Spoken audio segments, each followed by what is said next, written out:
Imagine being 12 years old for all eternity. True, you have all the powers of a vampire, but still, it must really bite being so pint size. And positively dangerous, if Anne Rice has taught me anything. Abigail, a sort of reboot / new take on the concept of Dracula's daughter. It's actually pretty good. Among the cast are Melissa Barrera, don't know if I'm pronouncing that right, and Catherine Newton of several horror films play two of a six-pack of modern-day thugs who kidnap the titular character, Abigail, hoping to hold her to ransom with the help of a benefactor. Only she turns out to be not quite human.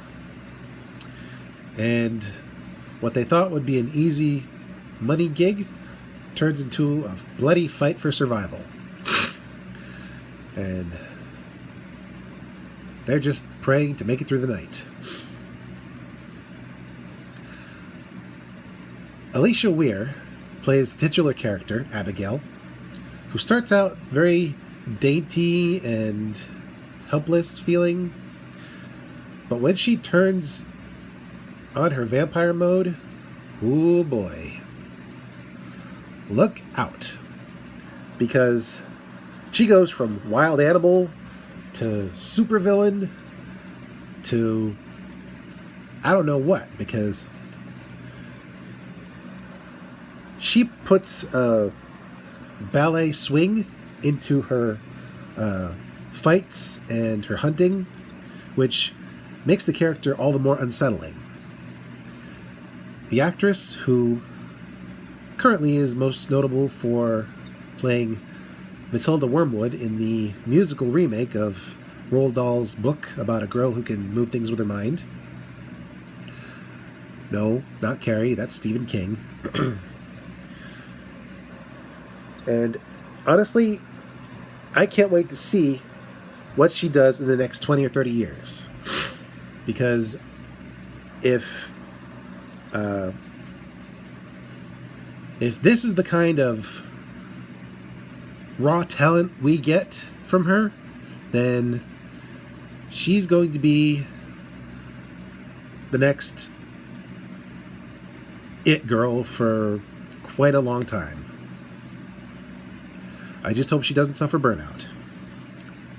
As for Melissa Barrera, her character is a former junkie who lost custody of her son and now is pulling this job to get him back.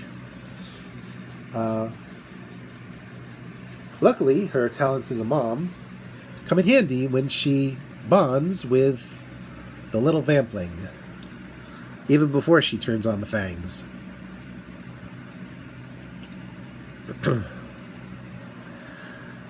And, well, at first she seems kind of helpless, in the fight scenes at least. She is able to bring a force to bear when called for.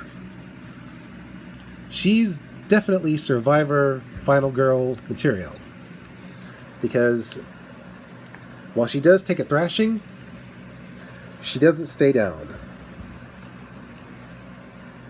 And the actress certainly did not phone in her performance. As for Catherine Newton, because she's so well known as a horror character now, I was worried that she was getting a bit part in this flick. But thankfully, she got her moment in the sun and proved that she was worth paying for her role in this film. Honestly, I wish she'd had more screen time But what we did get was well worth it. Honestly, I hope she keeps up this energy in future projects, whatever they may be. As for the rest of the Expendables, they were all fairly charming, and when some of the characters started to drop, you felt for them. Especially this one big lug, who honestly would have made a really good werewolf, but it wasn't meant to be. Overall, the cast was very well done. Even the despicable characters were charming in their own way. The gore effects were unbelievable. So much fake blood, so much fake guts, coupled with maybe a tiny bit of CGI here and there for certain scenes, but even then, they looked semi-practical. Like, they had touched up a few blood scenes with a bit of CGI toward the edges.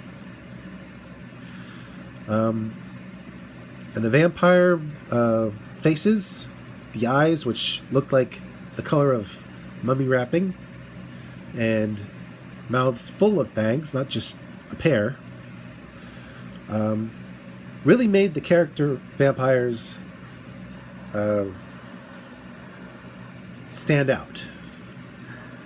They were, I would say, able to charm and terrify the way Dracula could, but could still be animalistic like the 30 Days of Night vampires. I'd say they lean more towards the supervillain type vampires rather than the mindless creatures, which really worked when Abigail went on the rampage. You'll never look at ballet the same way again. The setting, which actually was confirmed as in the same universe as Ready or Not, was very good. The house where it all takes place is foreboding even before things go down. And the house we start in is a serious 180 from that, in that it, despite being empty, was homey. And while the main house that they filmed in was more impressive, you could just feel that something evil was there, as opposed to the house that they took Abigail from, which really stood out to me. As for the fact that this film is set in the same universe as Ready or Not, I'm wondering whether or not there's going to be Samara Weaving versus Alicia Weir, Abigail versus Ready or Not fight or film, because that would be interesting, especially if they added werewolves to this universe. They got supernatural forces and supernatural monsters, so why not just go all out? Only time will tell.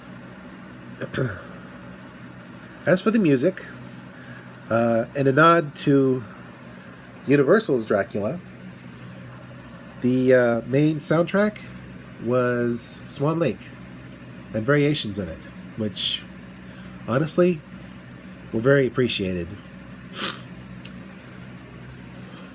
Overall, Abigail is a vampire flick worth sinking your teeth into. It's got likable characters, plenty of action, a main monster that is as charming as Dracula and as intimidating as Count Orlok, and as unassuming as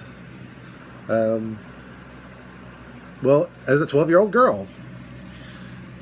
Also, I've learned never underestimate a ballerina.